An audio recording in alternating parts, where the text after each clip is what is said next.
As Bonnie said, we keep our introduction very short. I'm at Ophir, and the speakers in these sessions are Beshara Doumani, social historian at the History Department and director of Middle East Studies Program, and Lukas Rieppel, historian of science from the History Department. Beshara will speak about region, and then for 25-30 minutes. And then Lukas will speak about organization, and then we'll have time for discussion. We are starting 10 minutes late, or even a bit more, and we shall end late. So, region. It'll be a short talk, maybe 20 minutes. I first apologize for not coming on time. We, that is to say, Middle East Studies is hosting another conference at the same time on sexualities and queer imaginations in the Middle East and North Africa.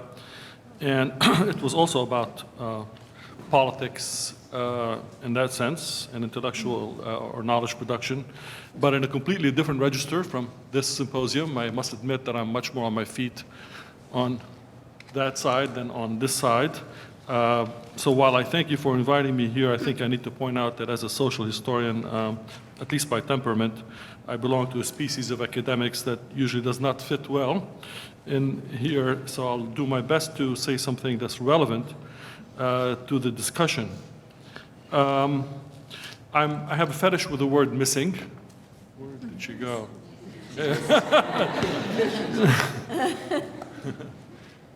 In fact, I've dedicated most of my career to recovering those places, time periods, and what I call agents that are erased in the process of knowledge production itself. And if somebody put it much better than myself, referring here to the quote that I'd like to begin with by Michel Rothrouleau in 1995 in his book, Silencing the Past, Power and the Production of History.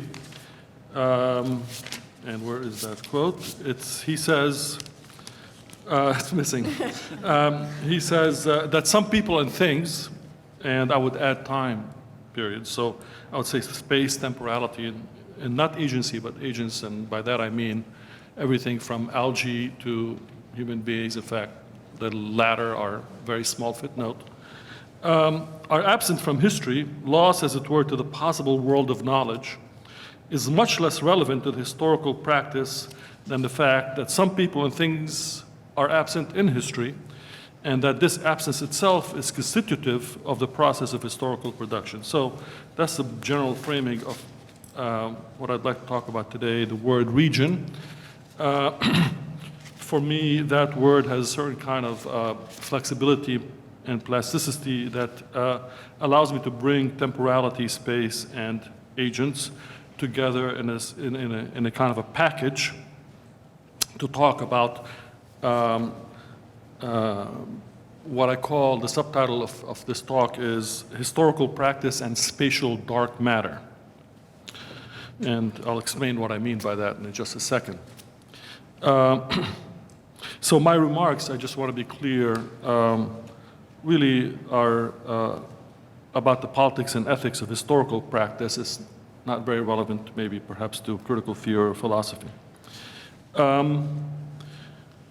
And I would like to begin by telling a little story about Sheikh Hassan Muhammad al-Labadi from the village of Kufr al-Labad, located about south of Tulkarem in the northern part of the West Bank. This is a story that was told beautifully by a colleague of mine, Nazmi Jabi, in a wonderful article he wrote for a special issue of Jerusalem Quarterly that I edited. It's about the mystery of this person. What we know about him is that he was born in Kufr Labad, and he lived there a good part of his life. Then in his 20s, he moved to Al-Aqsa Mosque in Jerusalem to study, and became involved in the 36-39 Great Revolt, which was the largest anti-colonial revolt that the British Empire faced in the first half of the 20th century. And that was in Palestine. And one of the events that took place was British troops trying to storm into Al-Aqsa Mosque, and he was one of the people defending it, and he stabbed and killed a British officer and was sentenced to death. But his sentence was commuted because he was a revered religious kind of person, and he was put in prison like so many thousands of other Palestinians at the time, and simply disappeared. Disappeared not in life, but from memory, for all sorts of reasons. For example, 48 split off Kufr al-Labad from the rest of Israel. He was in Acre prison, and his family was not able to go see him. His brother died, his wife died, his children traveled, and nobody could locate him after 1948, and he just simply disappeared. Then in 1982, a kind of a professional storyteller was visiting a friend of mine, and he was talking about this saintly-looking figure with white hair that has complete mystery around him but doesn't talk, and that he is a mental patient in Deir Yassin. Deir Yassin, a very famous Palestinian village, which there was a massacre by some Zionist forces, especially the Irgun, led by Menachem Begin, very famous in Palestinian narratives about 1948. And he was in a mental hospital inside that village now. And they could gather from the story that maybe perhaps he is that missing person. So they went to visit, and sure enough, he was recognized, except he would not talk to them, and he would not recognize them. And he was like a complete closed package. They could not open it in any way. Even when they took him home, had him meet the rest of the family, home being Jerusalem where they lived, even when they took him to Al-Aqsa Mosque, he was just silent. And for weeks and then months and then a couple of years, they've tried everything that they could to connect and bring his memories back. And they couldn't, and one day, Nazmi Jobi, the person who wrote this article, who was a relative of his, decided maybe we can take him to his old village of Kufr al-Labad. And in the car, through Jerusalem, to Ramallah, through Nablus, to Anabta, and finally to that crooked, small, potholed road that goes up to the village of Kufr al-Labad, suddenly he just like woke up and screamed, "Stop here, stop the car." And here I quote from the article: "After he climbed more than 50 meters, the sheikh suddenly stretched out on the ground and scattered soil on his head, wailing so fiercely that his eyes reddened. Our eyes grew just as red with tears. This was a shock we were not prepared for. It is true that with this journey we wanted to help the sheikh regain his lost memories, which were suppressed under years of loneliness, isolation, abandonment, and suffering, but we were not prepared for this kind of drama. It affected us deeply. Then," I'm continuing the quote, "just as suddenly as the sheikh stretched out on the ground, he got back on his feet and began to run anew, just as fast as the first time. He said, 'This is the property of my Aunt Zarifa. This is the property of my Uncle Muhammad. This is the plot. This is the wall. This is the vegetable garden. Here are the mounds, and here are the almonds.'" And actually in Arabic, these had particular names, but here they're just translated as what they were. And for those of you who've perhaps studied regions such as this one, naming created this landscape of belonging. And it was, in many ways, very important for me to know this through this story, because I've spent a lifetime sort of trying to understand what these names really meant in terms of creating a landscape of belonging. His memories as a child reminded me of mine in our small urban type neighborhood. I belong to a generation which was not regimented through play dates and institutions and all these things. We just left in the morning, came back in the evening, and there was a collective kind of neighborhood watch, so to speak, without ever feeling that anybody was watching you, but you knew that you could go and discover and name this little stone and this tree and this, that, and we created a world of our own. Of course, what I'm talking about here in terms of region is It's an amalgamation of many of these kinds of places that still, like a broth that is under a kind of a reduction that goes on for about 1,000 or more years, it produces a certain kind of flavor that is recognizable. In fact, it becomes recognizable fairly early. The regions that I have in mind, that I've devoted my time to studying, but not necessarily the concept of region, are those that are self-consciously thus for over 1,000 years. And they don't belong to this spatial imaginary of nations, of states, of empires, and other kinds of units of analysis that historians usually use.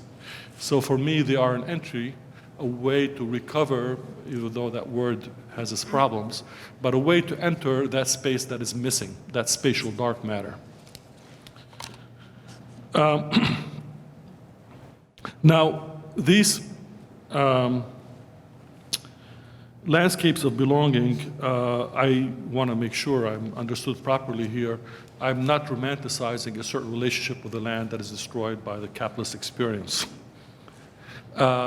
Just the opposite. In fact, when he says this is the property of my aunt and this is this and this is that, I'm talking about a relationship that not only coexisted but made possible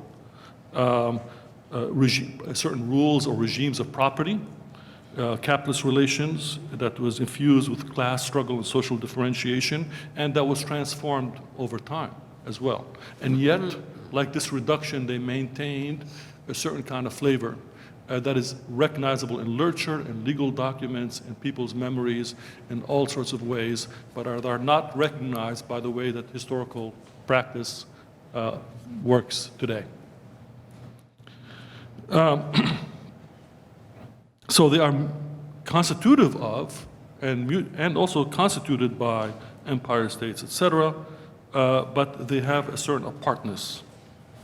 And these are the places that constitute what I call spatial dark matter. All right, so what do I mean by that exactly? So I'm going to pull back a little bit, talk about historical practice as I've seen it. I see historical practice as expansive and imperialist at the same time. That is to say, it's expansive in that it claims a monopoly over the past of human history, generally that's what they mean, on this planet. It's also imperial or imperialistic because it insists on its right to appropriate the methodological resources of any other discipline in order to write what purposeful narratives about that past.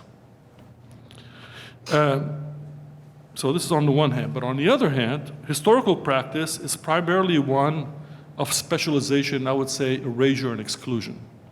What we do is not recover, what we do primarily is erase. What we recover is theorize, what we erase is not, and that's the problem.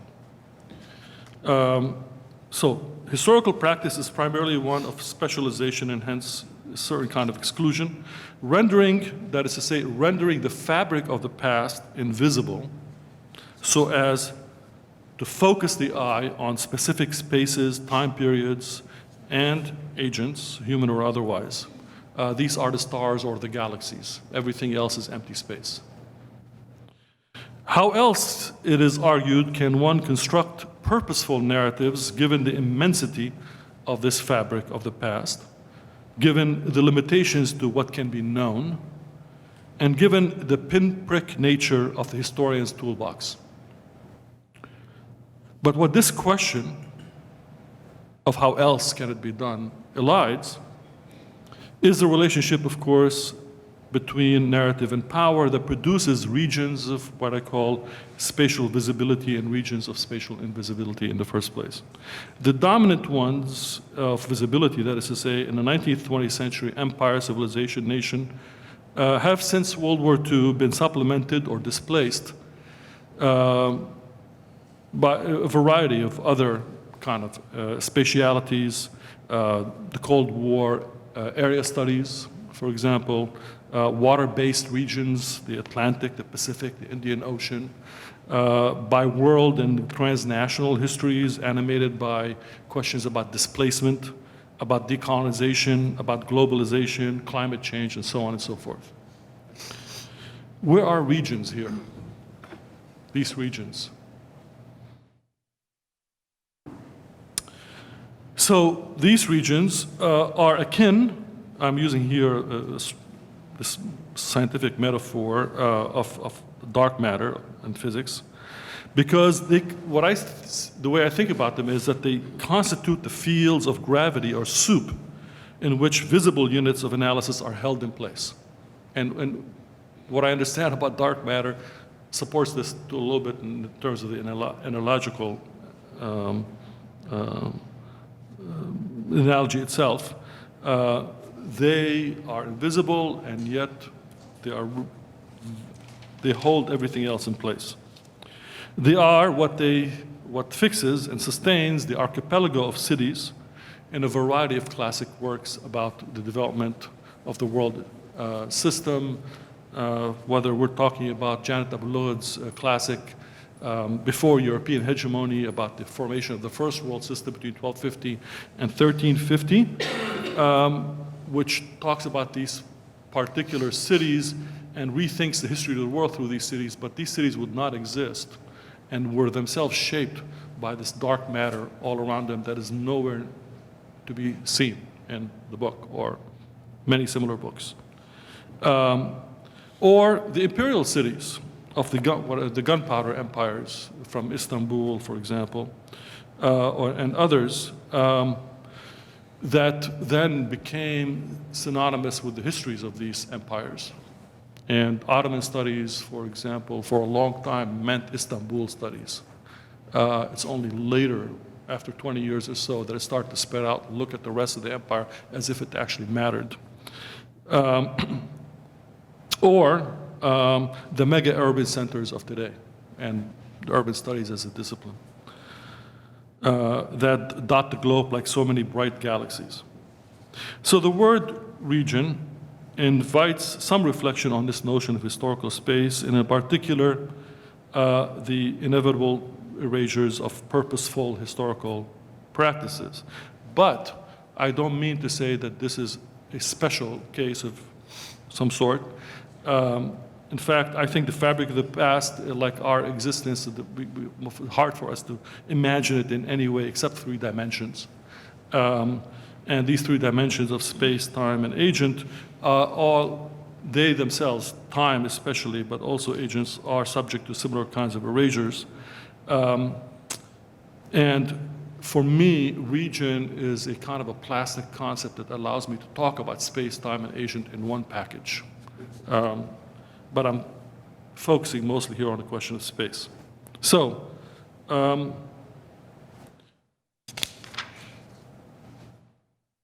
instructions we received, or suggestion that we received, were as follows. Say a few words about how your word concept may figure in established discourse, both conceptually and historically, before you go on to give your own terms of understanding and argument. The first part of this task for me is really easy, because the word region does not, as far as I know, figure in established discourse, and hence its significance for what I want to say. It's precisely its absence from the dominant conceptual lexicon that makes it attractive. Otherwise, when we hear the word region, we immediately, put it mildly, feel that it's not a sexy word. It is, on the face of it, bland, old-fashioned, and provincial. In fact, provincial is the word that comes to mind when I describe region the way I just did. And of course, that means there's nothing about it that's suggestive of the modern condition. And that means that most scholars have been running away from that as fast as they could for a long time. So if I wanted to be sexy, and I wish I would have known this before I started writing, because if I had not suggested it as a whim, because I've been thinking about region, but in a subconscious kind of level, and he said, what do you want? I said, region. If I had actually thought about it, I would not have done this word, obviously.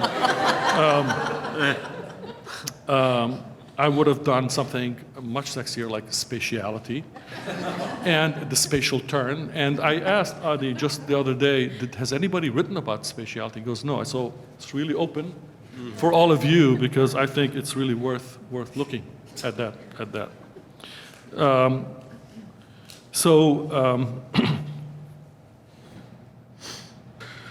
So how did I get attracted to this word?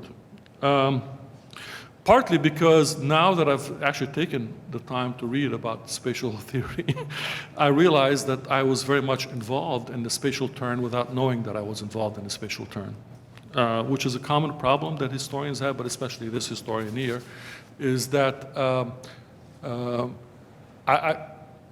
have this ambivalent relationship to the conceptual vocabulary, to the epistemological frameworks, to the analytical categories that I learned living in this country. And while I don't think of them as transparent, and while I appreciate very much the idea that these words were not inherent or internal to Europe, but were developed in many ways through this colonial encounter with the rest of the world, and et cetera, I still have this feeling deep down that I must let my sources speak to me in as unfiltered a way as possible, which is impossible, but nevertheless, I spend a lot of time trying to figure out how the things that I look at, whether it's the built environment or legal records or oral history or whatever it may be, could possibly become an epistemological mine for me,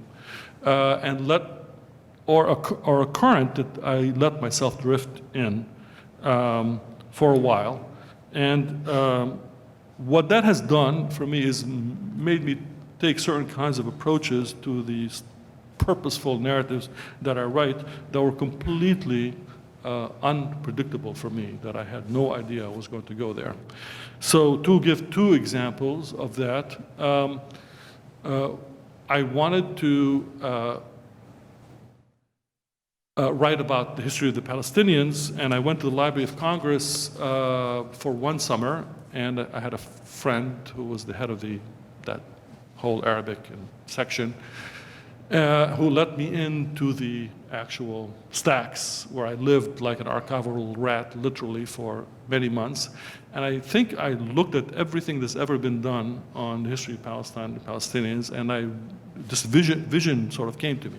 If you put all that stuff in the stacks, in the piles, you'd have a huge pile called the Biblical period, a huge pile for the Crusader period, and a huge pile for the coming of Zionism and the British occupation. And everything in between was practically empty.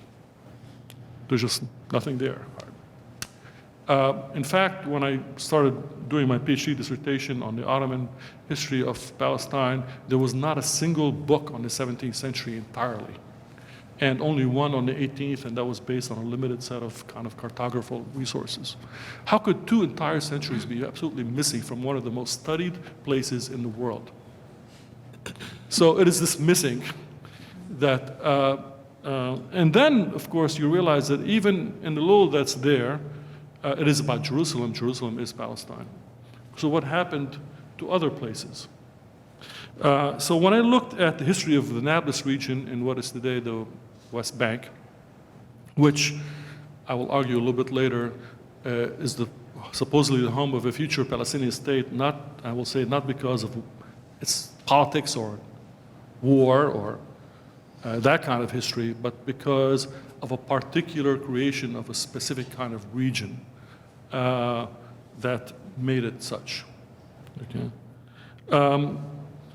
I didn't know how to go about doing a history of a place that I did not realize yet could be known as a region. All I knew is that from the African Rift in Ethiopia all the way to Anatolian Peninsula, there is this depression, and north-south, I noticed on a map, are these places that every local says, this is Jebel Nablus, this is Jebel al-Quds, this is Jebel al-Khalil, this is Bilad Beshara, this is that. They understood them as these regions. They did not respect any kind of boundaries that came in after World War I.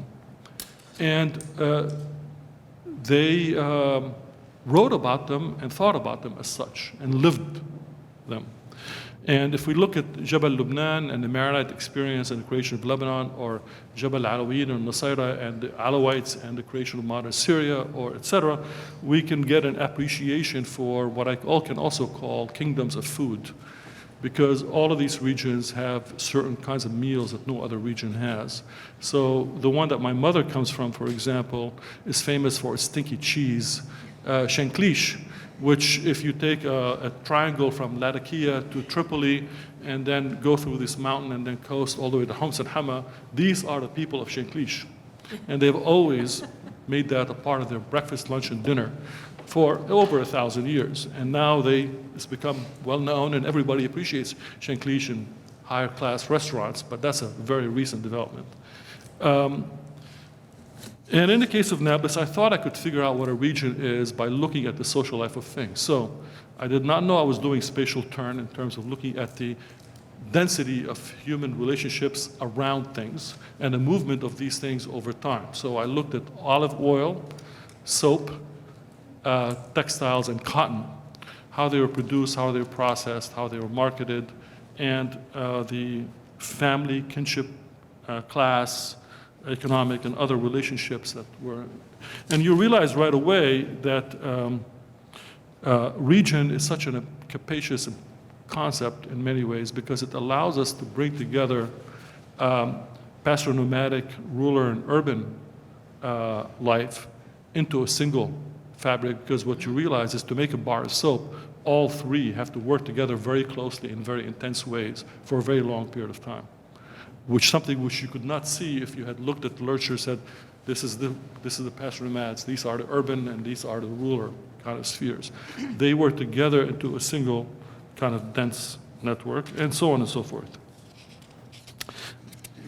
The second example is trying to understand, is there such a thing as a Mediterranean family, an Arab family, a Muslim family, and how can we historicize family life, family being so important to every ism, that it's the unspoken sort of common denominator that brings these isms together around a single conclusion, which is family and religion are the basis of traditional society, and yet there's not a single history of family life in the Arab world because it's too important for the isms to ever really want to delve into that kind of a messy search. And what I realized in trying to compare two areas fairly close to each other in the Eastern Mediterranean, Tripoli and Nablus, that they had very different conceptions of what a family is, very different conceptions of how property is developed from one generation to the other, very different conceptions about the place of females, and the creation of the kinship networks. And as hard as I tried, I couldn't find many good reasons other than that one was dominated by the mulberry tree and irrigated agriculture that was private property, and one was dominated by grains and legumes and state-owned lands that required certain kinds of networks to get that surplus. Now, I know that this sounds overly determined ecologically and economically. There are all sorts of other things, but for sake of brevity, again, the question of these are two very distinct regions with huge implications for everyday life of people, especially for the question of gender and property, and in my case also Islamic law, which figures in a big way, but I don't have time for that. And yet, they are only a fairly short distance from each other. And so I'm not arguing here that the word region helps us to only enter into this dark space and try to see it for how complicated and how diverse and how formative it is of everything else. I'm also, I think, suggesting that in order to imagine the world differently in spatial terms than we have done so far, one only needs to look at the brevity, from a historical perspective anyway, of the ones that most people take as for granted. And in the case of the Middle East, There was not a single country that exists today that existed before World War I. And many of these countries are imploding before our eyes right now.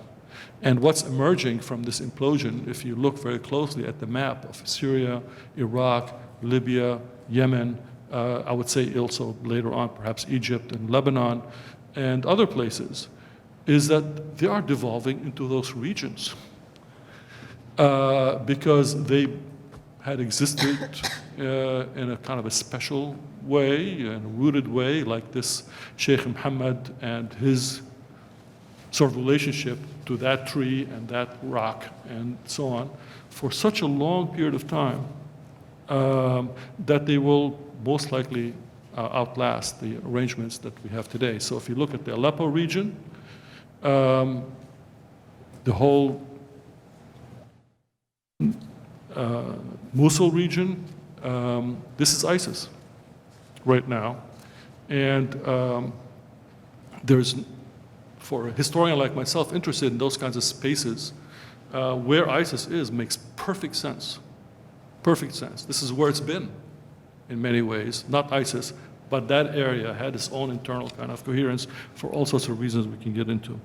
All right, so, and 1 minute is all I need because by way of non-conclusion, what's implied, I think, also is not only a sense of the importance of historical practice that looks into dark matter, but also the importance of a longue durée perspective to many of the things that we talk about, because they tend to be so long sometimes that they disappear from view. And I think it would be important to build that in to historical practice today. Thank you.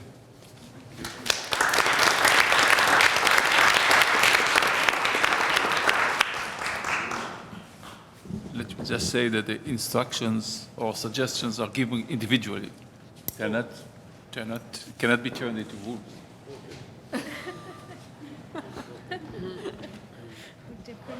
Principal rules can be broken.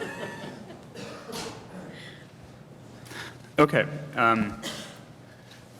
Well, first, I wanted to say thanks to Adi and everyone else for putting together this event, and I'm really looking forward to the next. I've really enjoyed this morning's session, and I'm really looking forward to the next couple of days, thinking about political concepts and their history and philosophy. So my concept is organization. As you can see from the opening slide, so I'm like Beshara, I'm a historian. I'm less of a social historian, I'm more of a kind of intellectual, cultural historian of science. But so I'm also not going to do a kind of very close kind of philosophical textual reading of the concept. I'm more going to think in slightly, perhaps slightly broader terms.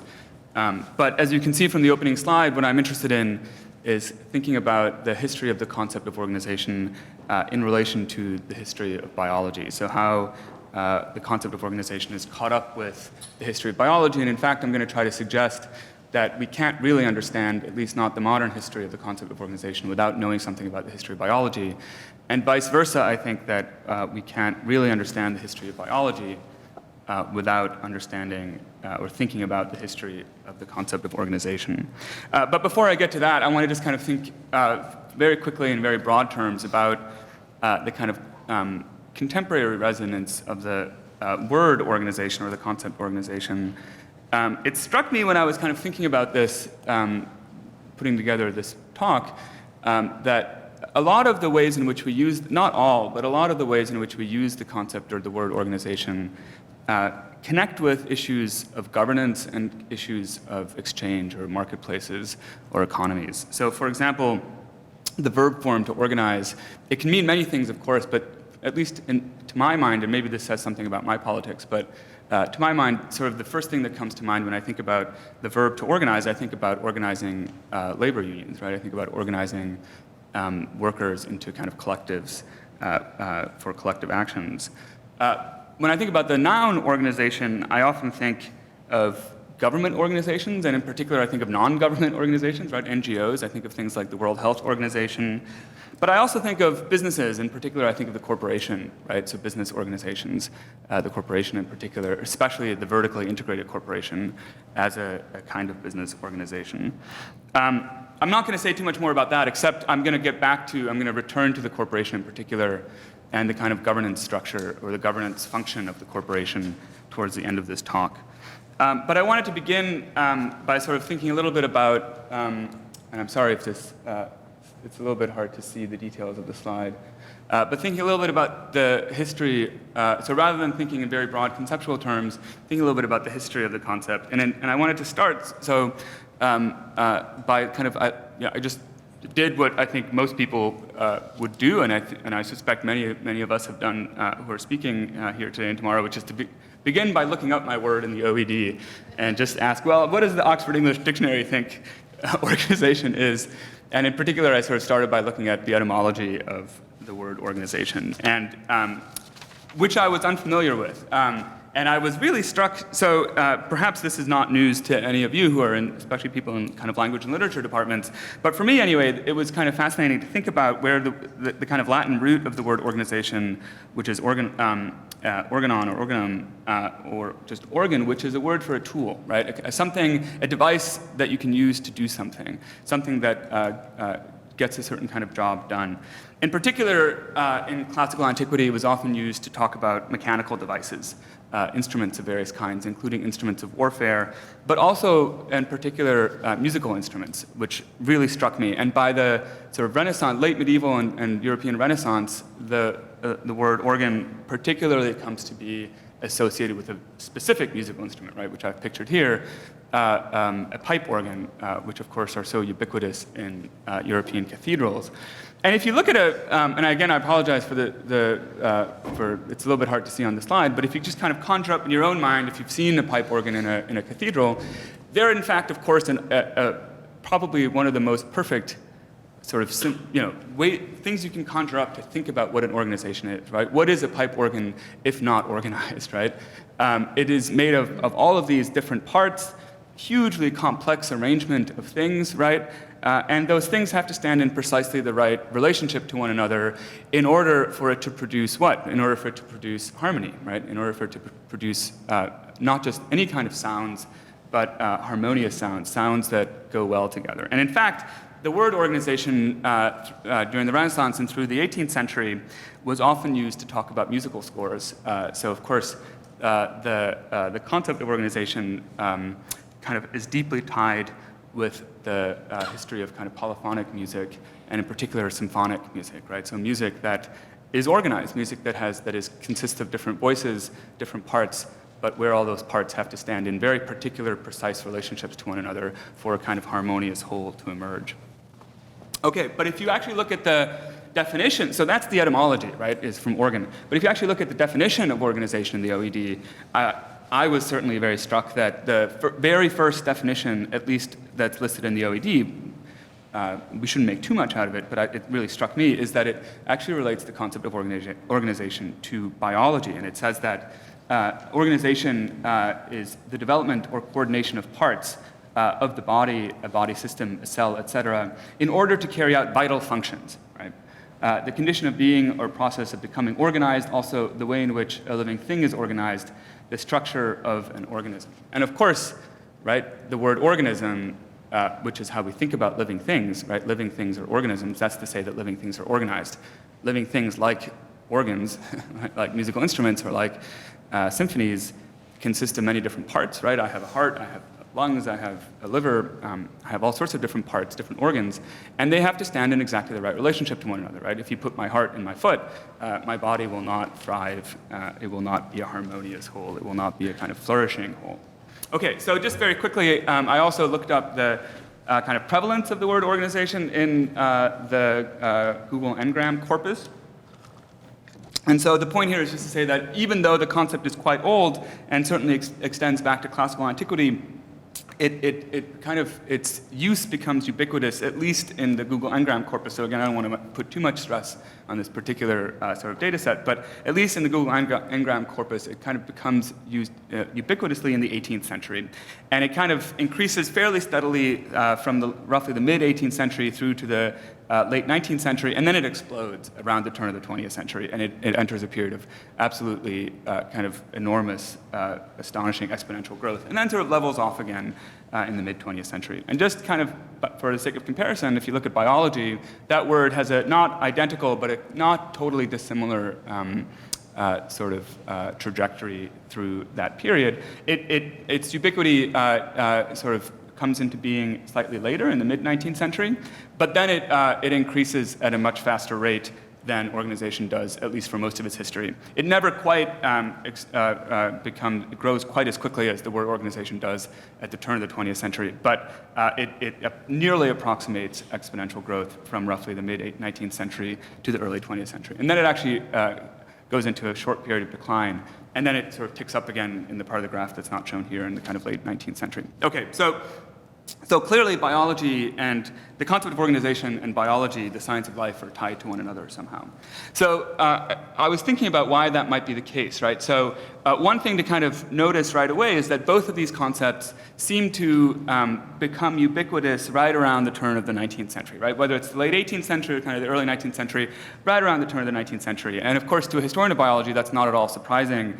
A kind of very, at this point, classic book on the history of biology, Michel Foucault's Les mots et les choses, The Order of Things, dates the origins of the scientific discipline of biology, the study of life, to precisely that moment, right? The very late 18th, very early 19th century. So Foucault makes a very strong argument, and I think a very convincing argument, that biology didn't exist prior to the late 18th century, right? It's not to say that nobody was interested in living things prior to the late 18th century, but a kind of scientific study, a kind of natural philosophical study of life didn't exist prior to the late 18th century, that there's a kind of a major epistemic shift that happens right around the turn of the 19th century, where life itself becomes a kind of subject of scientific, of natural philosophical inquiry. Prior to the beginnings of the science of biology, of course, you have the science of natural history, which is a science of, is a kind of a study of living things, but not exclusively living things, right? So natural history is subdivided into all sorts of different subdisciplines, including things like botany and zoology, right, the study of plants and animals, but also mineralogy and geology, the study of rocks, the study of geological formations, and perhaps even geography, right, the study of space, to kind of get back to some of what Beshara was talking about. So natural history wasn't a study of life. It was a kind of study of the particularities, the particular things that exist in nature, which includes living things, but also non-living things. And it's really the creation of biology at the turn of the 19th century that brings into being a new natural philosophical study of life itself, right, that separates certain parts of natural history, zoology, botany, things, mycology, entomology, et cetera, right? And separates those from other parts of natural history, like geology and mineralogy, and sort of thinks about life as something that is worth, that kind of should be studied scientifically, should be studied in a kind of philosophical, sort of universalistic sense. Okay, so as people are thinking about, well, as the science of biology comes into being, as you might not be surprised to find out, right? But there's a lot of people right at the same time in the late 18th century who are thinking about, well, what is life and what distinguishes living matter from inorganic matter? And perhaps the most kind of canonical expression of this is the German philosopher Immanuel Kant in his critique of the power of judgment, who distinguishes organic from inorganic matter, as the name suggests, right? What distinguishes organic from inorganic matter is its organization. So organic matter is organized matter. Inorganic matter is not organized matter. But Kant, being a very careful and thoughtful philosopher, of course, didn't sort of stop there, because Kant noticed that there are lots of things in nature that are organized, and we wouldn't necessarily say that they're alive. Crystals are organized. The solar system is organized, right? The solar system, there's the sun at the center, and then there's all these other planets that trace very precise elliptical orbits around the sun. That's an organization, right? But it's not a living thing. So the fact of organization, right, the fact that living matter is organized, it doesn't suffice to distinguish organic from inorganic matter. And what Kant sort of where he ends up is that what distinguishes living from non-living matter is not just the fact of its organization, but the cause of its organization. So organic matter is distinct from inorganic matter in that not only is it organized, but it is self-organizing. So what Kant says in the Critique of Judgment, he says that each part of an organism exists only through all the others, thus as if existing for the sake of the others and on account of the whole, i.e. as an instrument that produces the other part. So there's a kind of mutual interrelationship or mutual dependence between the different parts of the organism. And then here's the kind of crucial part. He says, thus the organism is an organized and self-organizing being, right? So whereas in the case of the solar system, let's say, the organizing power, the thing that creates the organization of the solar system is something that's kind of external to the solar system, right? There's the sun kind of organizes everything around it through gravitational force, right? It's the sun that kind of exerts an organizational power on all the planets tracing elliptical orbits around it through the force of gravity. Whereas in the case of an organism, right, the organizing power comes from within. It's not that there's something acting from the outside. It's not as though the Earth is being right? The Earth is being acted upon by the sun, and that's what creates the organization of the solar system. In the case of a biological organism, the organizing power comes from within. It's a self-organized system. So he goes on to say that an organized being is thus not a mere machine, right? For that has only a motive power, whereas the organized being possesses in itself a formative power. And of course, the thing that he's really kind of gesturing towards here is that organisms not only are organized, but they also are generative, right? That they can reproduce themselves. So that an organized being, such as ourselves, can have offspring, and that those offspring are also organized. And moreover, that we can sort of trace the emergence of that organization over time, right? The way an organism develops, it develops from a state of disorganized or unorganized matter, the fertilized egg, which is a homogeneous, simple thing. It develops into this very complex and kind of beautifully choreographed developmental process in which organization kind of seems to emerge from within the organism itself, right? The fertilized egg divides into many different cells, and as those cells divide, they also differentiate, which is to say that they change from being the same kind of cell to becoming different kinds of cells, right? So germ cells, egg cells, and sperm cells, things like that, differentiate into skin cells, into different germ layers, right? Into heart cells, into liver cells, into hair cells, and so on and so forth. And those cells somehow know where to be, right? Somehow all those cells are in the right place to create this harmonious thing that we call the organism. Many, many people in the late 18th century, at the time that Kant is writing, are very interested in this problem, in this process of how to think about, how to understand, how to explain the emergence of organization, this kind of self-organizing power that biological matter seems to have, that living matter seems to have. One of the most kind of famous and well-known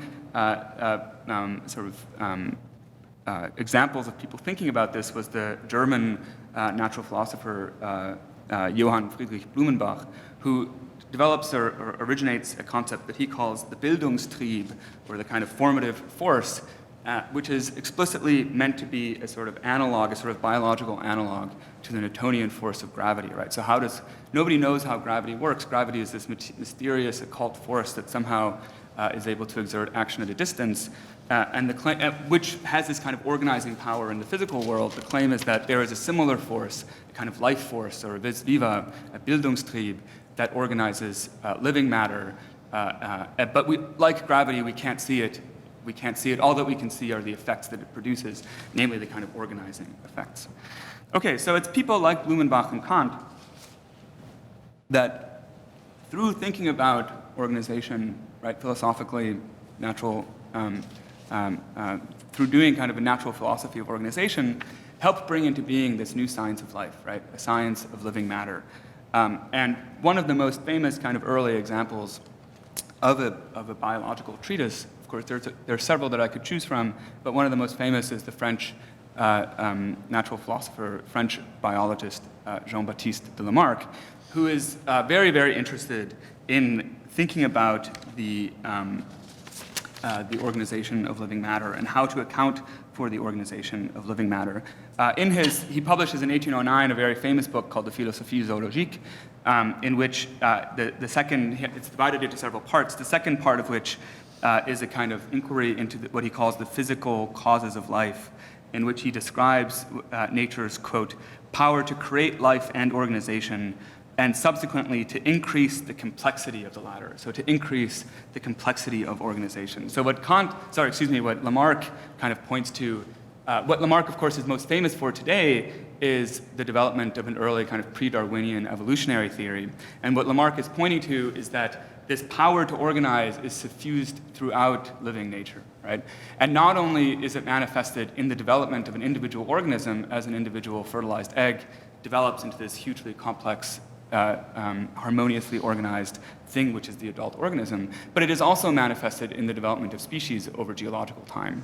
So in this very famous diagram, which I took from the English translation of the Philosophie Zoologique, very famous diagram, which is often interpreted as one of the first kind of phylogenies or evolutionary trees, in which it's kind of inverted from the way we normally think of it. So the least complex organisms are at the top, and then they develop into the most complex at the bottom, right? So he has worms at the top, exhibiting a very sparse organization, worms giving rise to insects, arachnids, spiders, right, crustaceans, things like shrimp, lobsters, branching off also into annelids, mollusks, right, things like shells, et cetera, and then developing to reptiles, where again there's a branching that happens between birds and monotremes. Monotremes are marsupial mammals, things like the platypus.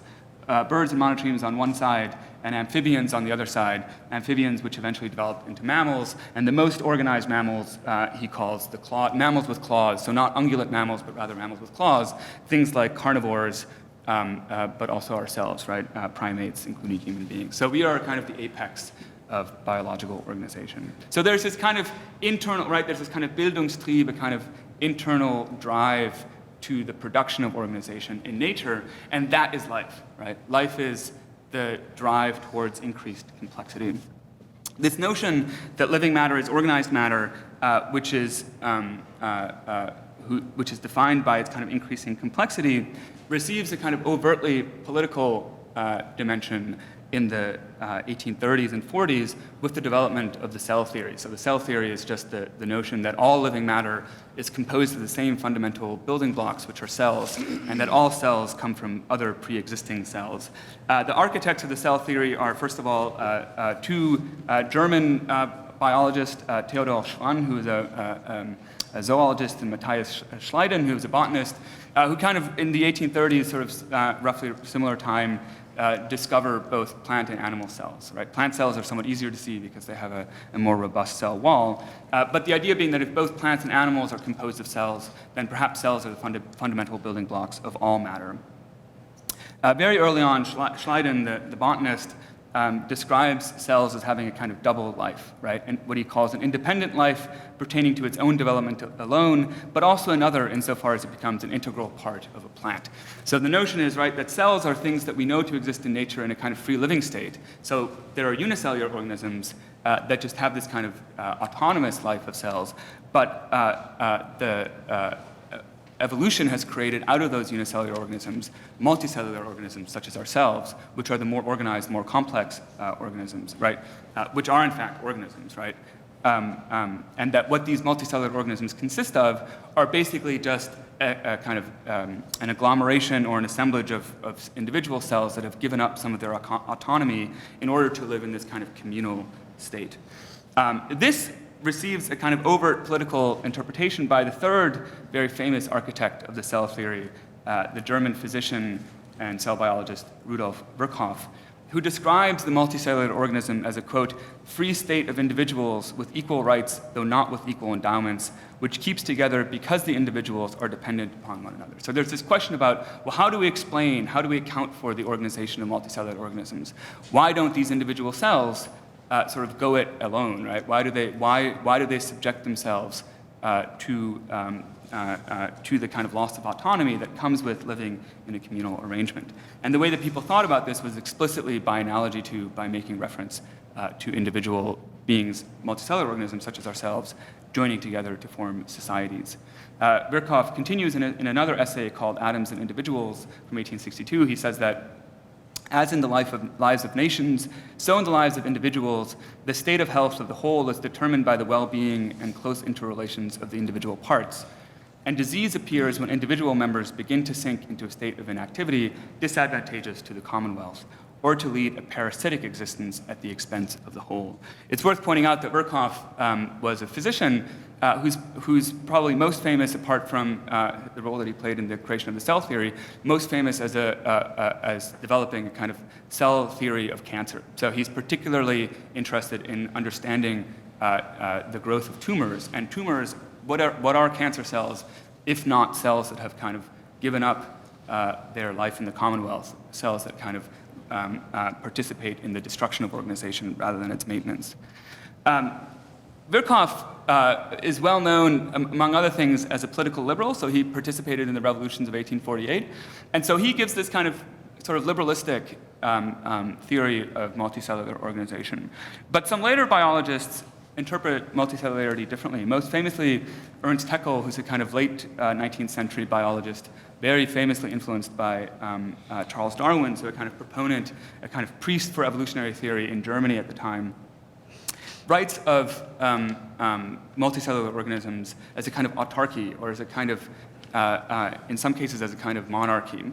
So, and he also, because he's so heavily influenced by Darwin and by evolutionary theory, he's also very interested in the kind of evolutionary trajectory of multicellularity, right? So how multicellularity evolves over geological time. And he explicitly compares the development, the evolutionary development of multicellularity to kind of the evolutionary history of societies. And so he says in an essay on protists, which are kind of things like slime molds, so very sort of simple organisms that exhibit a very small degree of organization. He says that although the cells in every multicellular organism exercise a certain degree of autonomy, they are nonetheless subordinated to the whole. If the plant and animal organism can be compared to a well-organized Kulturstaat, the loose heap of cells formed by protists can at best be compared to the crude and uncultivated hordes formed by members of primitive tribes, right? So he's kind of drawing on this very characteristically 19th century sort of progressivist theory of civilization and kind of anthropological evolution. In another essay on the soul of cells, Zellen, Seelen und Seelenzellen, he writes that animal cells are like well-trained citizens. He calls them wohlerzogene Staatsbürger, right? So it really kind of, this is written in the sort of Bismarckian Germany, right? So you can kind of think about the political overtones of what he's saying here. Well-trained citizens ruled by a mighty centralized government, the nerve center or brain. The more highly developed the animal is, the stronger and more centralized the cellular monarchy is, and the more powerful the commanding brain, right? So whereas Virchow has this kind of liberal understanding of multicellularity, Haeckel has this much more sort of top-down sort of conception, right? That cellular organization is imposed from the top down. The opposite is true as well. So people think about multicellular organisms as being similar to human societies insofar as they are made up of individuals that come together to live in a collective. But of course, people also very famously in the 19th century very often think about societies on the model of organisms, right? So there's a million examples I could cite here, but perhaps one of the most famous is the kind of 19th century synthetic philosopher Herbert Spencer, who writes about this in many, many places, but perhaps most famously in an essay called The Social Organism, in which he writes that the orderly progress from simplicity to complexity displayed by bodies politic in common with living bodies is a characteristic which distinguishes living bodies from that of inanimate bodies. That functional dependence of parts, which is scarcely more manifest in animals than in nations, has no counterpart elsewhere. So he thinks there's a kind of special relationship between political and social organizations and biological organizations. And of course, indeed, he and many other people argue, including well, here I'll just skip forward, including Durkheim, that society is just a product of evolution, right? That evolution is a product, is a kind of process of increased organization. So you go from a state of single-celled organisms coming together to form multicellular organisms. Those come together to form family groups, which eventually come together to form social organizations. And I just want to end by sort of thinking a little bit about going back to the examples that I started with, which are business organizations, and thinking a little bit about corporations. And people often in the 19th century think of corporations, which are also these very complex kind of organized entities made up of many individuals, right? Many different divisions of a company come together to form a kind of multi-divisional and often vertically integrated corporation, often think of corporations in organismal terms as well. This is a particularly striking example here, which is what's often credited by historians of capitalism as the first known organizational chart, right? The first known, these have become ubiquitous in the 20th century, but in the 19th century is where they have their origins, kind of spatially laying out the organization of corporate governance structures.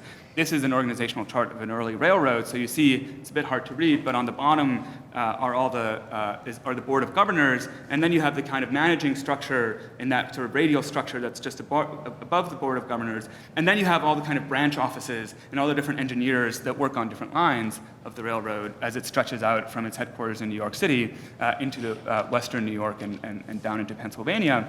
And what you see is that it's explicitly being drawn as a plant, right? There's a kind of tree diagram, and there's leaves.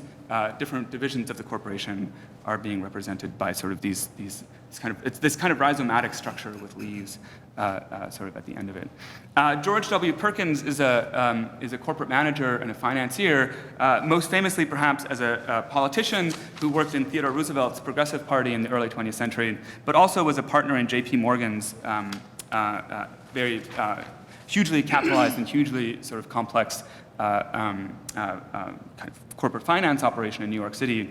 And he writes this essay called The Modern Corporation, I think it's in 1907, in which I'll just read what he says because it's so fascinating. He says that a corporation in a way is but another name for an organization.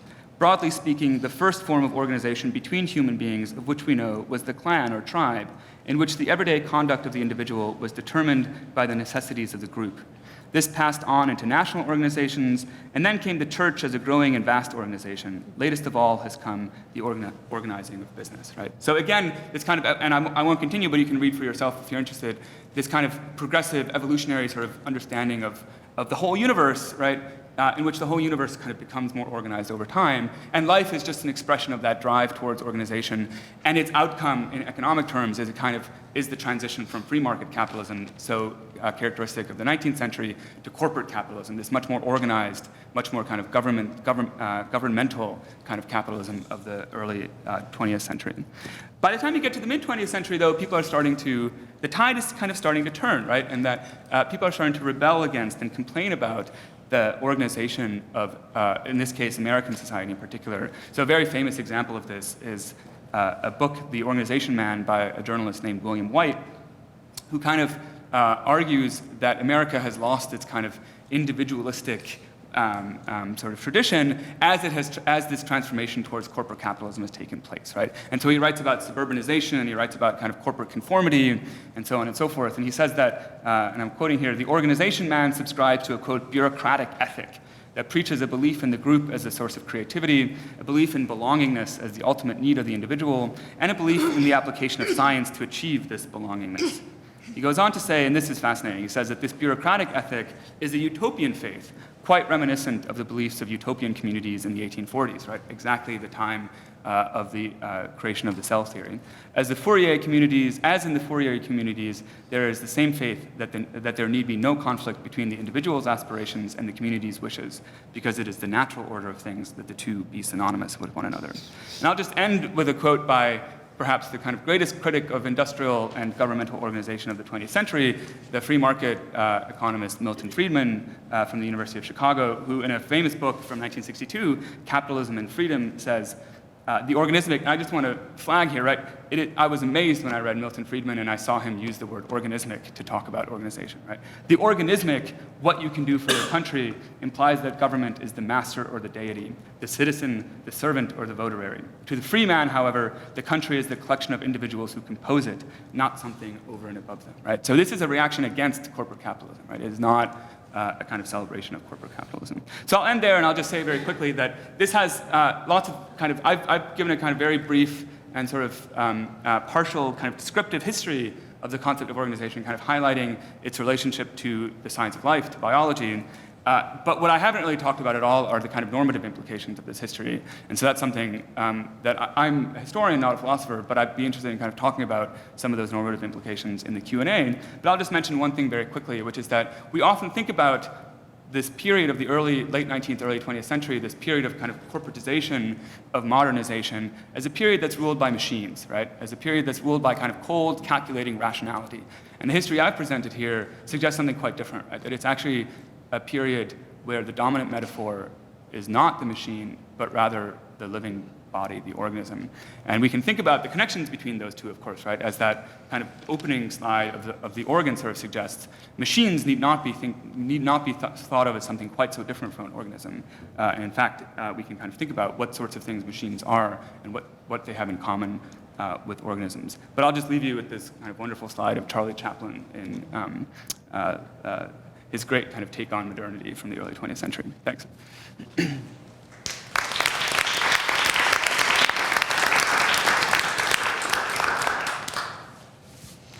So all we have to do now is to ask how regions are organized and what makes biology a privileged region of organization. Open for the team. I'll take the cue. Thank you very, very much for your papers. I guess I want to start by just asking Lukas a question about to draw out the politics of this particular historical narrative that you're telling. There's clearly, what you're, I guess, bringing out is the degree to which political metaphors are, or political metaphors infuse narratives of biology and organization. But I think my sense was that the story that you're telling is dramatizes for me is the reason why so much political thought has, to use your phrase, sort of rebelled, particularly in the last half century or so, against the narrative and the metaphor of organization. And so, just beginning with someone like Arendt, who talks about, who makes a very clear, radical distinction between, bios politikos and or vita activa, vita zoon. The distinction between the biological and the political, where at its most radical, maybe with something like Deleuze and Guattari's insistence on the body without organs as the notion of in fact, in other words, deorganization as primarily political. In other words, it all comes out of a sense that the organic is, in fact, the end of the organic is something like fascism. And so I wanted you to sort of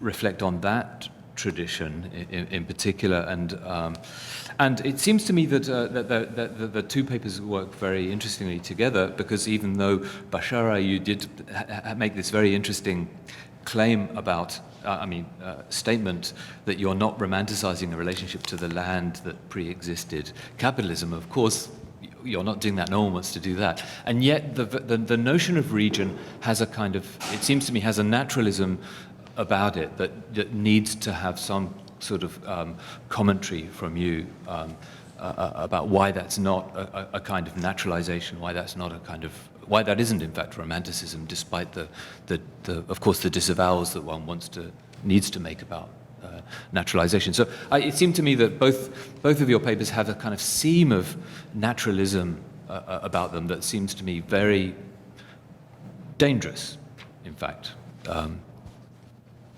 Okay, thanks for that question. I'm really glad you asked that question. So I think you're exactly right to point to fascism as the kind of dark side of this history, which I haven't, which I didn't explicitly invoke in my presentation. It's no accident, right, that National Socialism, first of all, it's worth just for a moment reflecting on the name National Socialism, right? It thought whatever we might think of it today, it thought of itself as a kind of socialist enterprise, but it was a deeply organicist kind of socialism, right? In which the good of the whole is privileged over that of its parts, that of its kind of containing members. The other sort of less well-known example of a kind of organicist, deeply organicist society with clear fascist tendencies is apartheid South Africa. One of the architects of the South African apartheid, Jan Smuts, who's a politician but also a biologist in the early 20th century, was really taken with the kind of development in the late 19th century of ecological theory, particularly in Germany, and was very interested in thinking about ecological communities as a kind of superorganism, right? So not just thinking about human societies as a superorganism, but thinking of a forest, for example, as a superorganism, right? In which every part plays its role in much the same way as the individual cells do in a multicellular organism. In fact, it's precisely the embrace of this kind of this kind of superorganismic ecological community concept by Jan Smuts and some of his supporters that inspires or sort of drives mid-20th century ecologists in England and the United States, like Arthur Tansley and Eugene and Howard Odum, to develop the concept of the ecosystem as an alternative to the concept of a kind of superorganismic biological or ecological community, where the ecosystem, rather than the biological community, is not modeled on the multicellular organism. The ecosystem is not a superorganism. Rather, the ecosystem is modeled on a machine. It's the kind of classic depictions of ecosystems are circuit diagrams, right? Looking at how energy flows through an ecosystem by modeling it on kind of flow charts and circuit diagrams from electrical engineering, right? So I think you're right. I think that I think there's these deep undertones of fascism in this way of thinking. It's worth pointing out, there's a couple of things, I don't want to say too much. One thing I'll mention is quickly, I really was struck by something that Bonnie said in the first session about the kind of potentiality that's sort of laden within a concept. We needn't be ruled by our concepts, right? So there's a kind of, there's I think something sort of something attractive about this this kind of biological notion of organization, right? There's something about togetherness that I think, at least for myself, and I think maybe for many of us, particularly in this moment of the Anthropocene, that we can maybe learn from, right? This kind of rejection of hyper-individualism, but there's also this potential for fascism that's deeply within it, and I agree that we should be careful about that. Yeah. Well, I'm not about to disagree that we should be careful about fascism.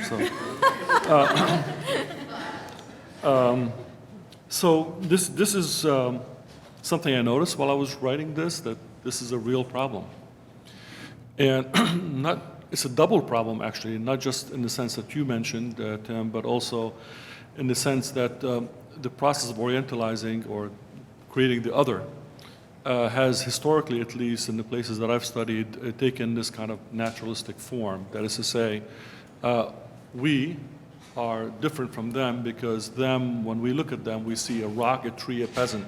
They're all part of nature. They're all somehow the same. And just like I need to move that rock or cut that tree to build a house or to build a road, I need to move that peasant so I can build this colony, right? And they don't see them as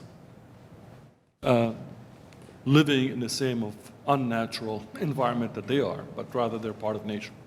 So how can I then make an argument that nature, though I'd never use that word, but how can I make an argument about materiality that takes very seriously that an irrigation system since Roman times has a deep effect on how family is organized? Whereas a region that does not have that irrigation system, even though it could be very close by, has a very different form of gender politics.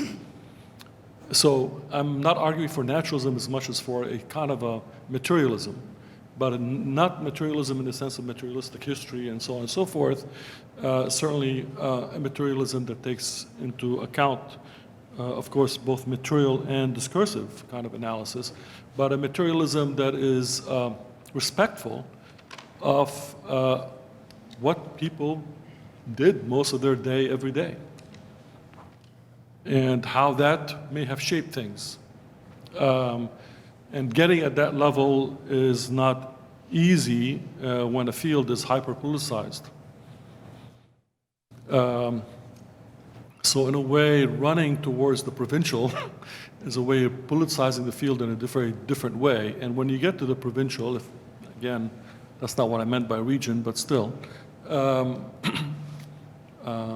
the question of environment, of, let's say, social ecosystems, if I want to use that word,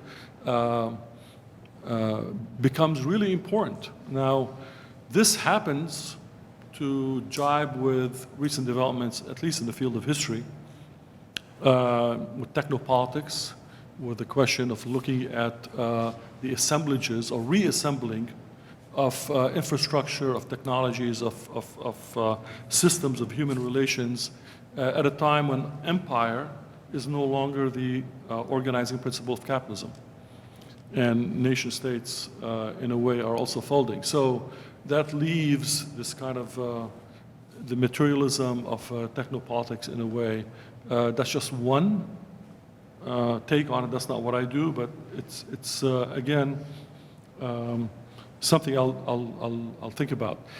The other aspect of this question that also I think is very important and has puzzled me is while we can demonstrate that capitalist relations, property regimes, et cetera, complex sort of arrangements existed before Napoleon's invasion of Egypt and the rise of the modern Middle East, it's still very difficult to explain a relationship to the land that a lot of people had that doesn't seem to fit the modern sensibility of what that relationship ought to be.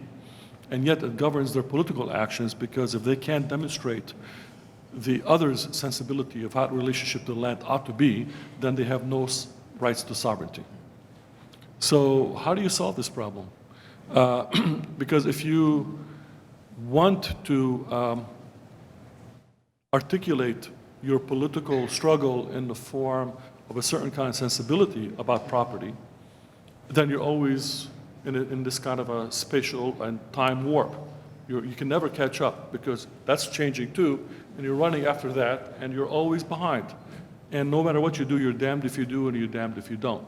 So in a way, it's kind of a political paralysis. How do you jump? For the Palestinians, this is very important, and I talk about that because that's what I know a little bit better, because they're still in a settler colonial situation. It's not like it ended and now they have to think about the future in a different way. I mean, they're still living through that moment. So this is similar to the conundrum or paradox of historians, of course, knowing, as they should, that you can't be a historian if you still think in nationalist terms. So to think in post-nationalist ways is absolutely important to doing the kind of history that we recognize as critical history. But nationalist history, although it's very bloody and the historians have a lot of blood on their hands for articulating this nationalist narrative in ways that brought us, well, the tragedies of the past 150 years or more, nevertheless served the purpose. They helped bring together certain states and groupings into being in a way that would have been impossible without these narratives. So for the Palestinians to achieve self-determination, they seem to need a nationalist narrative, even though it's untrue and it's just a figment. And yet, they are living in a situation where nationalist narratives are already in a spatial and time warp to what is going on. By the time they get a state, maybe that's not how the world is organized, and that's not how self-determination can take place. Therefore, how do you sort of jump over that stage of the national narrative? And that requires, for me, a kind of affirmation that a different imaginary about that past, about the relationship to the land, is possible, that may seem to modern sensibility as naturalistic, but actually gets at a kind of set of effective and materialist connections that are difficult to imagine and impossible to narrate unless one digs deep into the region. That's how it... So I guess I want to ask both, I have a question for each of you. I want to ask. Bonnie, Oh, I'm so sorry. So my question partly has to do with the fiction of materiality. Right. And whether it's possible to do the defamiliarizing work that you want to do of recovery of the idea of region without, my word for it would have been not naturalism, which is a good word, but I was hearing a lot of romance, that there's a kind of romance of region that you're having in your presentation, which, you know, I like romance too, but I'm just wondering if you can be reflexive or self-critical about how you want to show the power of post-World War I reorganization of space along the artificial 20th century lines of state and nation by moving to the Proustian authenticity of food and taste and smell, and how that would win somehow over. So there's a kind of naturalism there, but there's also a larger issue of sort of romancing that particular formation, and then which could maybe be really tactically important for you in the ways that you just said at the end, but might also, with some reflexivity, point us towards the post-regional, like something that would be the futural form of the regional. And that maybe you could do all this stuff that I just called Proustian and just do it in a way that has more reflexivity, or maybe you'll just tell me I'm wrong. So that's my question, but wait, there's more. Wait. So then I want it, because I think your two talks go really well together, because Virkov, I don't know how to pronounce his name, was the first of your various figures, Lukas, who used metaphors of nation and state to talk about cell and other biological structures. And so, and in his case, you were saying that cancer is cells that go destructive, they leave the life organization. And so I was wondering, could we understand that in and out of cellular activity as vitalist or destructive, that kind of activity differently? Would we understand it differently if our analogy was region, let's say, and not nation? So that it just seemed to me that you were both in some ways talking about the productivity of nation state, like the potentially problematic productivity of nation state as the template for organization or occupation, however you want to think about it. And then finally for Lukas, I just wanted to point out that issue of the vitality and destructiveness of organization, which you were tracking through the 19th century, actually goes back to your most ancient example, which is the pipes, eventually the pipe organ. So this just is obscure, but I was just reading in Hobbes' Leviathan the other day the reference that I'd never noticed before to Pan, whose pipes create symphony and harmony, but whose scream induces panic, that's why we call it panic for Pan, and causes chaos and the disruption of all organization. So in the same figure, Pan, we have both the archetype of organization and the archetype of disorganization.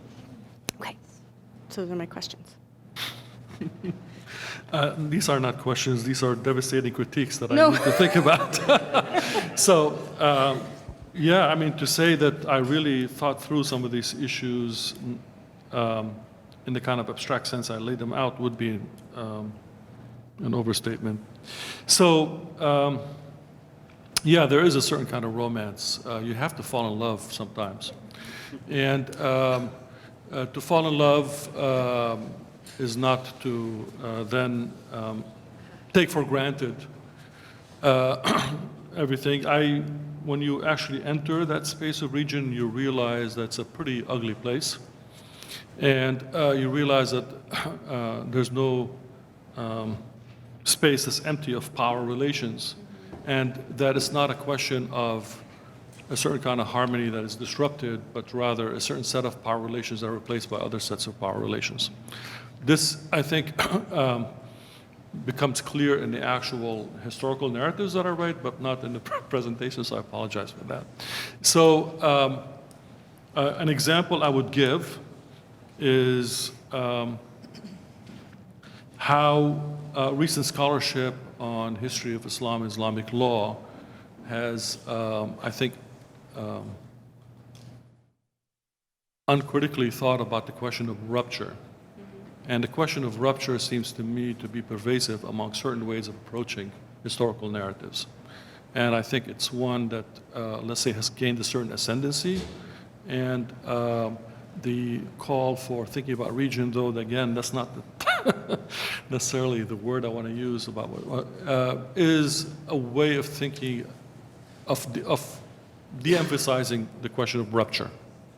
So a lot of recent scholarship on Islamic law especially has taken kind of a Foucauldian inspiration and talked about this rupture in which Islamic law has moved from a morally centered religion to one that has become instrumentalized by states through codification and all sorts of other things.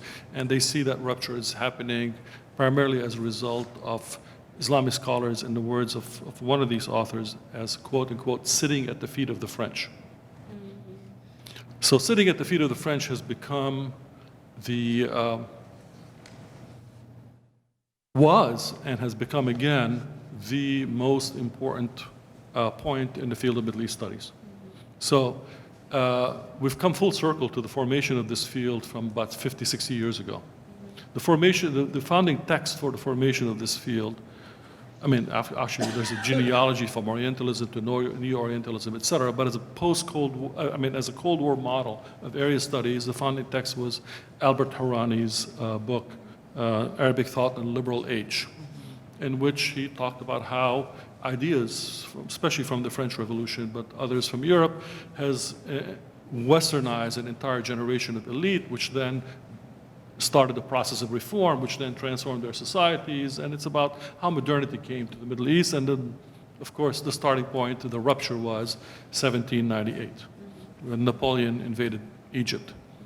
And everything else since then has been derivative of that. And then you had a kind of a rebellion starting in the 60s, but especially in the 70s and 80s against that point of view, said maybe we should not start with France, maybe we should start with the region itself, That was a short-lived moment. It produced a number of scholars, but the politics of the Middle East are such that you can never get away from that. And the full turn now has been realized when, again, sitting at the feet of the French becomes a kind of the call for rethinking Islam in a more critical theory kind of way.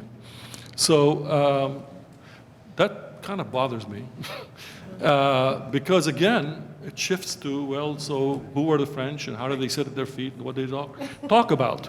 And Okay, so I'm everything really goes sorry back. I called you Proustian. I'm sorry. Yeah. So this is some of the background noise to this. But I will take this romance issue very, very, very, very seriously. I can't fall in love with what?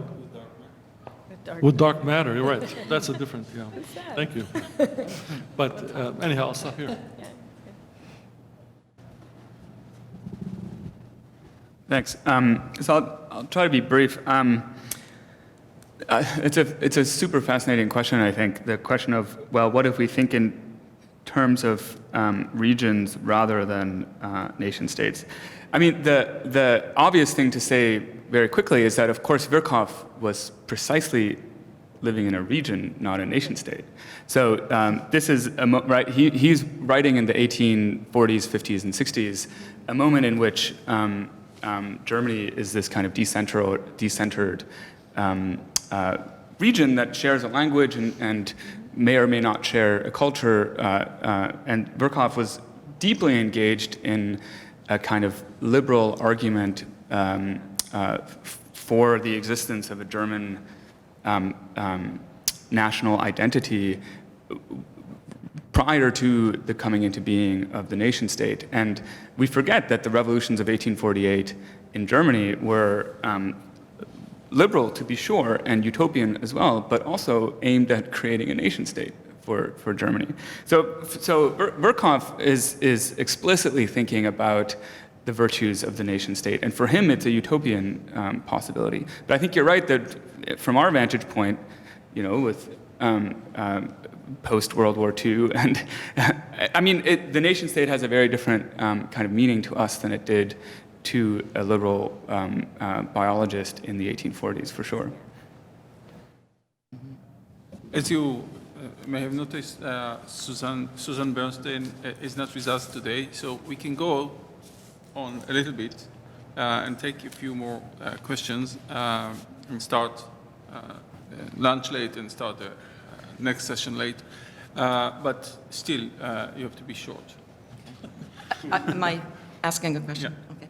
Yeah, no, to come back to the Virchow example, because he's really very interesting, but one question one has about him would be, is he a cell biologist because he's a political liberal, or is he a political liberal because he's a cell biologist, right? I mean, and this is sort of coming back a little bit, to Tim's question, because I'm not sure one can answer that, or rather one shouldn't answer it, without getting mixed up into, with questions of kind of, naturalism, or, the kind of modeling of something against something else.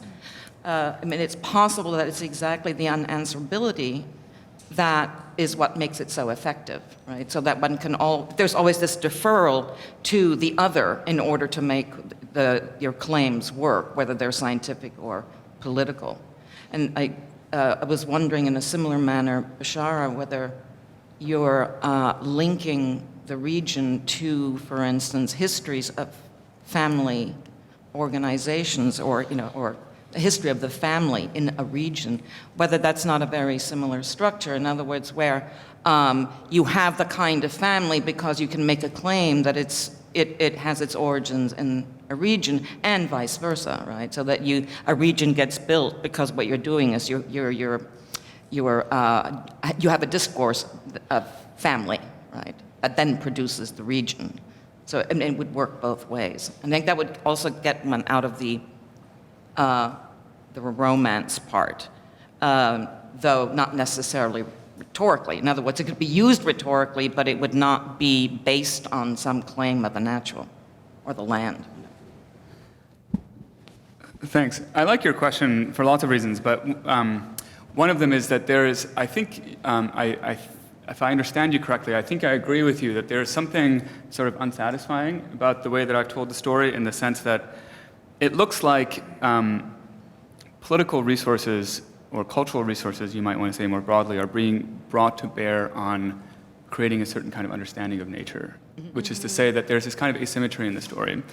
And I've been thinking about how to overcome that asymmetry, and I haven't succeeded in doing it yet. But one thing to say is just that that's something that has kind of broadly been of interest in humanities, certainly in history of science, kind of thinking, so the kind of traditional history of science, right, so the kind of, maybe the unexamined sort of notion that people have about science is like, oh, science is this kind of cultural,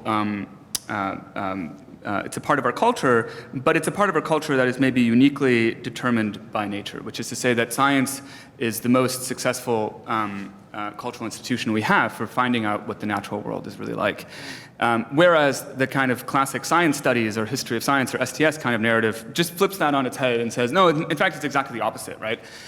We think that science is all about finding out, is all about sort of listening to the natural world, holding a mirror up to nature, but in fact, it's the opposite. It's kind of bringing cultural resources to bear on our understanding, that our knowledge of nature is socially constructed, that what we know about the natural world is in fact a product of our social relationships with one another.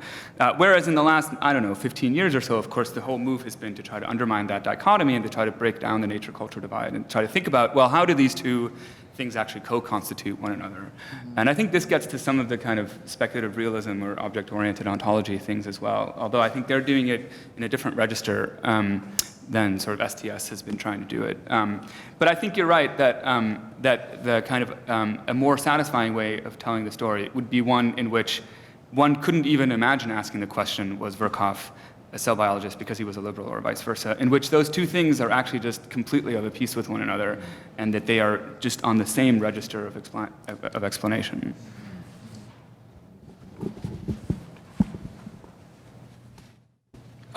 Just a quick recognition that what keeps a lot of historians like myself up at night is this whole problem. And I don't think there's an elegant solution to it. I think you have to sort of go to the region to figure out what kind of stories you can tell that bring in the discursive and the materialist kind of approaches, though they seem to employ completely different ways of knowing, into some sort of play with each other. And how that happens, I think it happens on a case-by-case basis, that it's like a journey, and each one is just different, and you just have to be aware of the two. Having said that, I find myself always slipping on one side more than the other. I can bore you with why, but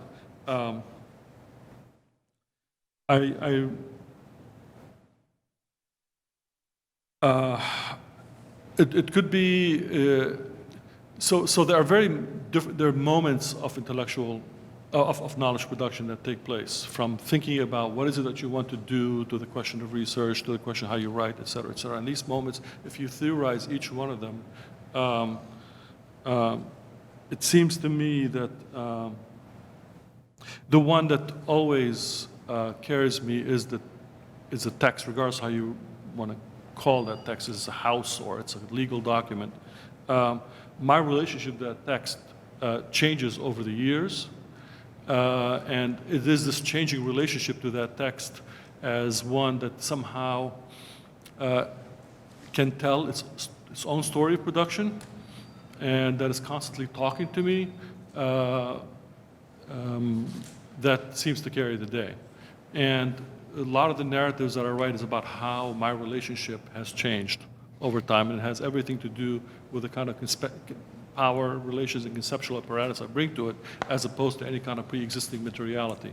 But at the same time, these texts, at least in the regions that I study, can easily be connected to actual people who actually lived, and that I can find a lot about them from other means, and that also has an impact on my relationship to the text. And a lot of the ways that I find out about is by knocking door to door and going to families and talking to them and collecting family papers and looking at houses and all sorts of other experiential kind of research that doesn't seem to be relevant to 18th or 19th century, but which actually kind of opens all sorts of possibilities in my mind. And if you bring them all together, I don't know where one ends and when one begins. I hope that's not too confused of an answer.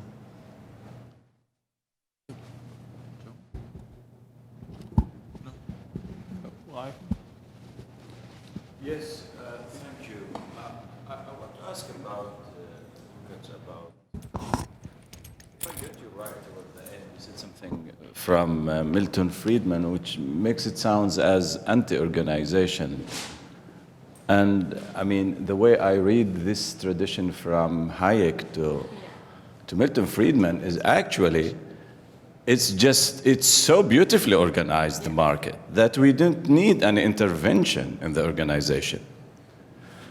Now, this means, and leads me to the sort of meta question, it's not, the category of organization, actually, it doesn't do much critical work, because this is organization. The socialist doing organization, the market doing organization.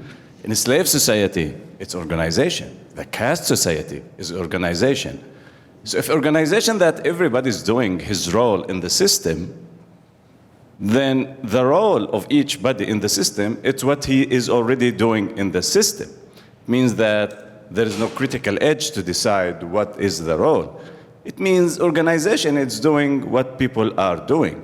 It means it's just another description to the heap of facts of how we do things around here. In this sense, what is the critical role that the idea of organization does?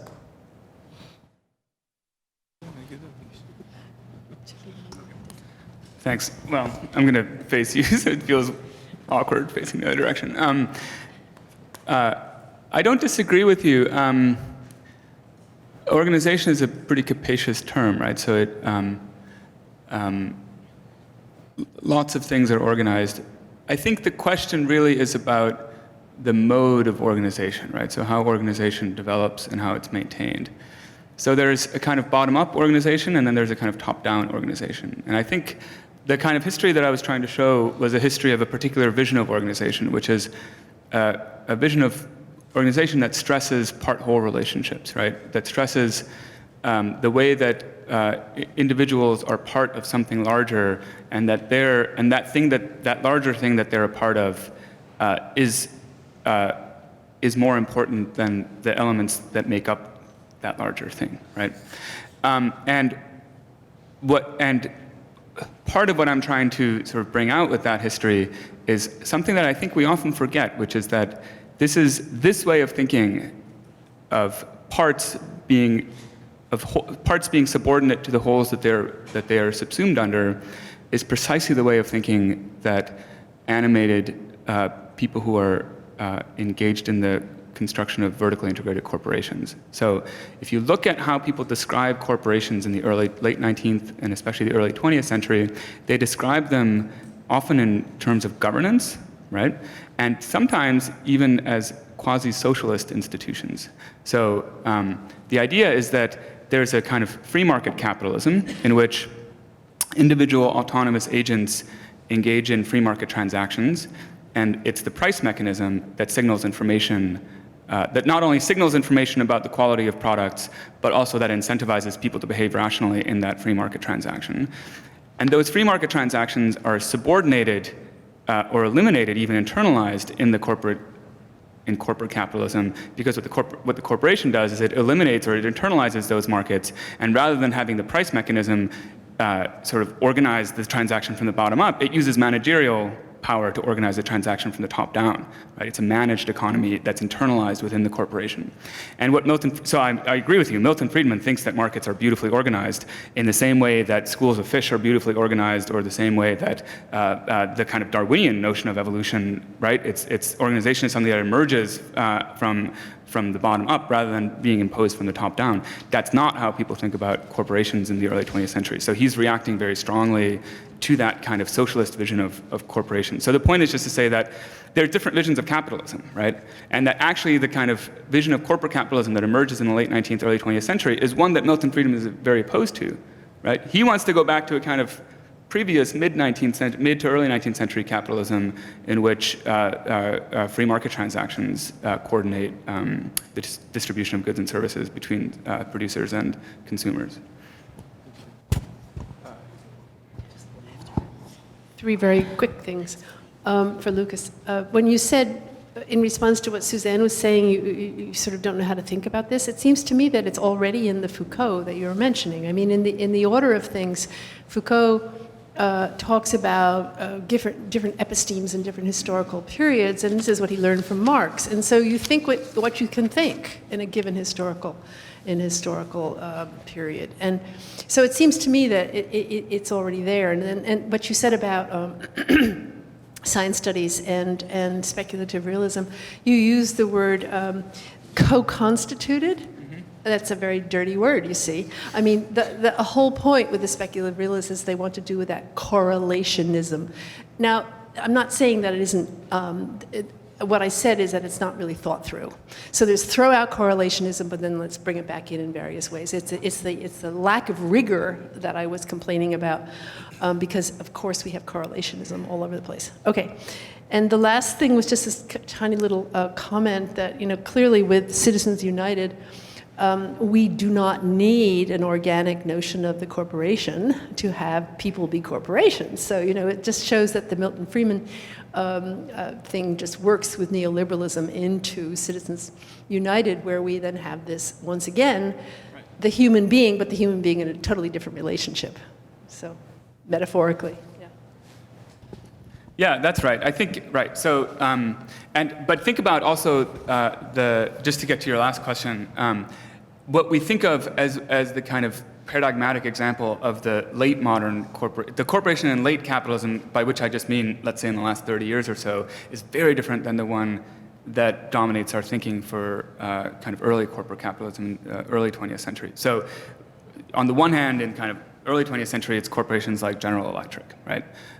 Or Standard Oil, things like that. Whereas when I think of, what are the kind of dominant corporations that dominate our discussion today, it's Apple Computers, it's Facebook, it's Genentech, it's Genzyme, right? They're very different kinds of companies doing very different kinds of work, and perhaps most importantly for the discussion today, they're organized in very different ways. They're not vertically integrated, right? They outsource absolutely as much as they can so that they can externalize all sorts of costs, right? They don't provide, right? So why do we have employee-sponsored healthcare in the United States? It's because corporations like General Electric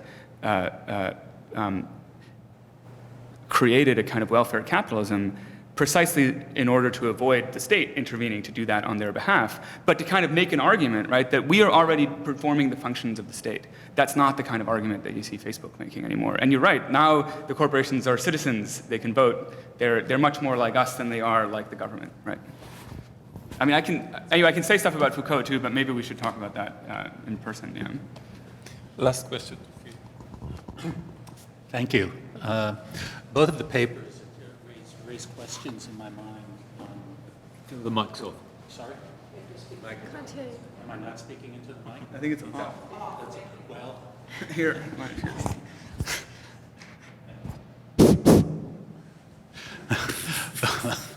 I was very surprised to hear I wasn't speaking into the mic since it was about 1 inch from my mouth. And usually I speak too loudly anyway. Both of the papers, it strikes me, deal with a question of the way they hold up and they frame self-described centralized institutions of power, whether it's the nation state that obviates regions, okay, or the corporation which likens itself to the organic, which likens itself to the nation state, and so forth. It strikes me that in the case of Beshara, the problem that you run up against, one of the ways that you pose the problem and try to solve it, it strikes me, is actually by methods that are not those of the historian, but maybe the anthropologist. When you say, I have to go door to door, and then you say, it helps me understand what was going on 100 years ago. Okay, and that strikes me as a very anthropological, you have the participant observation, the native informants, but you also have, part of the problem of spatiality, a history of spatiality, regional spatiality, is that what sounds like you tend to assume is a kind of a temporal continuity, right? And I understand that you're always watching for changes and variations and so forth in these relationships, but it just strikes me that part of the problem that you keep on coming back to, and the way and I'll just mention in passing, which this is just complete digression, but of course anthropologists are famous for systematization and claiming that cultures and societies are organized. And I would even say one of the most famous instances of this is the preface to Levi-Strauss's Raw and the Cooked, where Bonnie's not here, but he compares it to symphonic harmonies. There's the musical analogy, which is fundamental there, but which raises the other question, the other side that Bonnie brought up about Pan, which is the screaming side, the disruptive side. Okay, and I know, Beshara, that you're trying to disrupt. You're looking for that in a certain way, it seems to me. What strikes me about Lukas in this regard, which has to do with centered power and that which gets suppressed by it, and which imagines itself as organization on the various models that you went through. What strikes me is that there was one notion of organization that you mentioned and dropped, and that was organization as a verb. That is, you told a story that kind of linearly leads to the corporation, and then some kind of sort of liberal critiques of the corporation. It's also the era of David Reisman, William White, and so forth, in the 50s. And the question is whether organization has another side, it seems to me.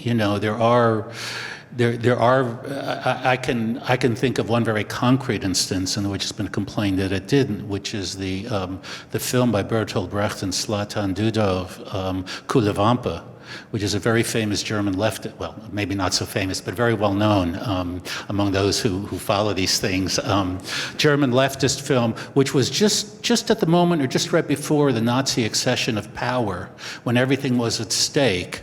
And there's an account of the emergence of kind of opposition, but the iconography of the opposition is sports clubs. You know, it's all getting masses of people together. And the film's been critiqued. It's an incredibly interesting film.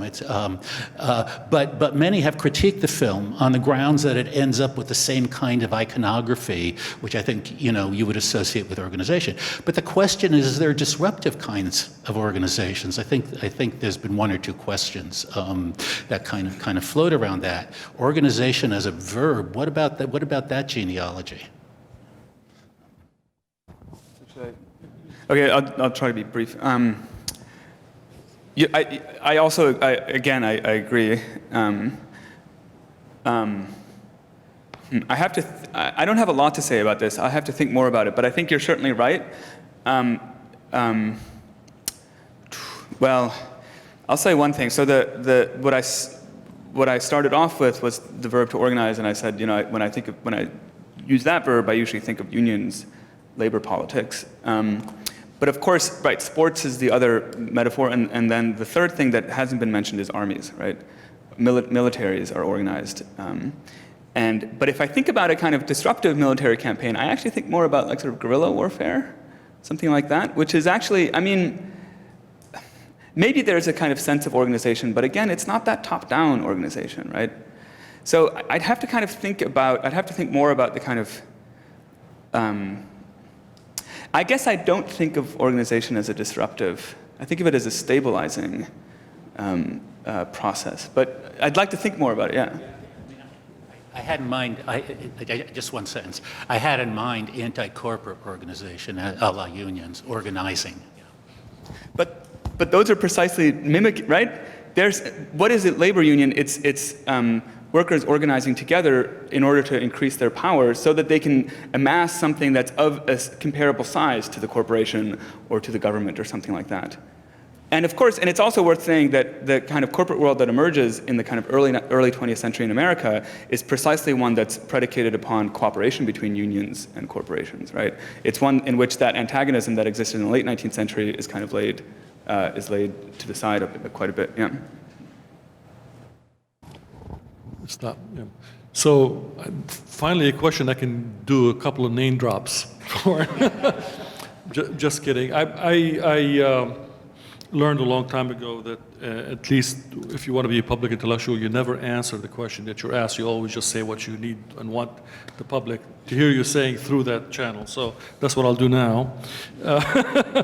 The relationship between anthropology and history and how it affected my work, I think, is partly what you were asking about. And I think I was very influenced by Geertz's thick description, which is an anti-historical in so many ways, and yet so necessary to kind of an ethnography of archives that I do, or what we might call an anthropology of archives.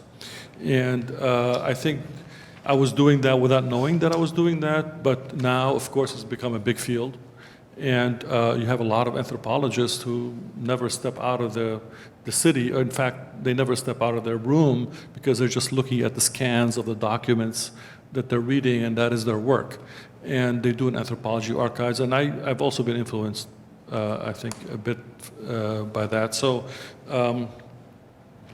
that's all I'd say. I did not say that I'm going to talking to people and go knocking doors to learn about the past. Obviously, you can't even learn about the present doing it that way.